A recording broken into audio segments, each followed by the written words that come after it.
Hello everyone, আমি দেবাঞ্জন আর শুরু করছি আরও একটা নতুন মিনি ভ্লগ। আবার অনেকদিন পর একটা ভিডিও নিয়ে আসলাম। দেবগ্রাম থেকে আমি আর আমার দাদা মিলে উঠে পড়লাম ট্রেনে, এবং ট্রেনে করে আজকে যাচ্ছিলাম কৃষ্ণনগর কি করতে যাচ্ছি এবং কি করব তোমরা নিজেরাই বুঝতে পারবে। তো সোজা চলে গেলাম ব্রিজ পার করে সামনের দিকে। এই ব্রিজটা তোমরা হয়তো অনেকেই চেনো, কৃষ্ণনগরের কোন জায়গায়। হ্যাঁ, অনেকেই ঠিক ধরেছো, এটা ছিল বারোদোলের মেলার ঠিক পেছনের সাইডটা। আর কৃষ্ণনগরে বারোদোলের মেলায় প্রায় অনেক দিন পর গেলাম। কৃষ্ণনগর রাজা কৃষ্ণচন্দ্রের রাজবাড়ির এইটা ছিল সেই মেন দরজা। তো তোমরা দেখতেই পারছো, সেখান থেকে সোজা আমি আর দাদা মিলে চলে গেলাম মেলার দিকে। তো ঢুকতেই সবার প্রথমে আমরা দাঁড়িয়ে পড়েছিলাম একটা চশমার দোকানে। সেখানে বেশ কিছু চশমা আমাদের পছন্দ হয়েছিল, তো সেটাই নেওয়ার জন্য চলে গেছিলাম দোকানে। তো দোকান থেকে জিনিসটা নেওয়ার পর আমরা সোজা চলে গেলাম সামনের দিকে। তো সামনে দেখতেই পারছো অ্যাজ ইউজুয়াল প্রতি বছরের মতো সেম অনেকগুলো দোকান বসেছে। তো আমি সামনে একটু পোজ দিয়ে হাঁটতে হাঁটতে চলে গেলাম কি এসছে এই দিকটা, কীরকম কি সাজানো কি আছে সেগুলো দেখার জন্য। তো সেগুলো দেখছিলাম, এবং এই সাইডটা পুরোটাই বাচ্চাদের খেলার জিনিস, সমস্ত কিছু গাড়ি এই সমস্ত ছিল। আর এইটা ছিল একটা চিড়িয়াখানা টাইপের কিছু একটা করেছিল, বাট আমি কিছু ভেতরে যাইনি। তো সামনে থেকেই ঘুরে একটু চলে আসলাম। এই মেলাটা ভীষণ বড় মেলা, এখনো আমরা পুরো মেলাটার দিকেই যাইনি। এটা ছিল জাস্ট একটা সাইডের অংশ, আস্তে আস্তে তোমরা দেখতে পারবে আরও বড় এবং বাকি সাইডে কি কি আছে।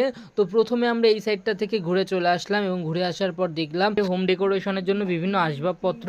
তারপর তার সাইড দিয়ে চলে গেলাম, এত সুন্দর সুন্দর জিনিস ছিল। তো সামনে একটুখানি আমি পোজ দিয়ে একটু আয়নায় সেলফি, তারপর বেরিয়ে পড়লাম সামনের দিকের আরও যে সমস্ত মেলার স্টলগুলো বসেছিল সেগুলো একটুখানি দেখতে এবং কিছু কেনাকাটা করতে।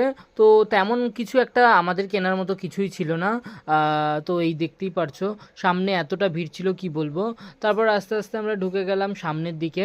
তো এই জায়গাটায় কৃষ্ণনগর মাটির পুতুলের জন্য বিখ্যাত, আর সেই মাটির পুতুলের স্টল এত সুন্দর সুন্দর, প্রতিটা কাজ কি বলবো, তোমরা দেখে বুঝতেই পারছো।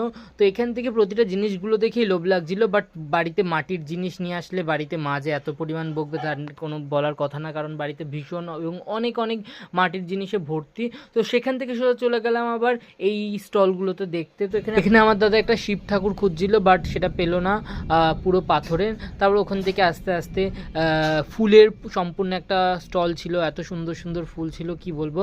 তারপর সব মেলার মতো এই মেলাতেও হরেক মাল 10 টাকার প্রচুর আইটেম, 20 টাকা 30 টাকা এরকম করে এই স্টলগুলো একটা সাইডে বসেছিল, আর মেন স্টলগুলো ওই সাইডে ছিল। এইটা হলো আর একটা সাইডের, এখানে সমস্ত কিছু বাইরে থেকে অনেক জিনিসপত্র এনে এই জায়গাটায় স্টল দেওয়া হয়েছে, বিভিন্ন জুয়েলারিজ থেকে শুরু করে বিভিন্ন বইপত্র সমস্ত কিছু। আর এখানে কিছু দাদা বই খুঁজছিল, আমার বইপত্র তেমন খুব একটা কিছু খোঁজাখুঁজির ব্যাপার নেই। তো দাদা একটা ওর দরকারি বই খুঁজছিল, তো সেটার জন্য এখানে দাঁড়ানো। তারপর এখান থেকে অনেক ঘোরাঘুরির পর ভীষণ খিদে পেয়েছিল, আর মথুরা কেক দেখতে পারলাম। তো সেখান থেকে মথুরা কেক কিনে খেয়ে নিলাম, খুব টেস্টি ছিল এই মথুরা কেকটা। এখানে আমাদের এখানকার মেলার থেকে অনেকটা বেশি টেস্ট পেয়েছি এবং বেশ ভালো লেগেছে। তারপর বেশ কিছুক্ষণ মেলায় ঘোরার পর আর ভালো লাগছিল না, কখন বাড়ি যাব। আর এই যে পেছনে আমার দাদা দাঁড়িয়ে আছে, তো তখন দাঁড়িয়ে দেখছিল কি করা যায়। তারপর আমরা রওনা দিই বেরিয়ে আসার উদ্দেশ্যে। তবে তার আগে আমি খেয়ে নিয়েছিলাম এই মোমোটা, যেটা ভীষণ টেস্টি ছিল। যাই হোক, আমি ততক্ষণ মোমোটা কমপ্লিট করি, আর তোমরা ততক্ষণ ভালো লাগলে একটা লাইক এবং কমেন্ট করে দিও। টাটা।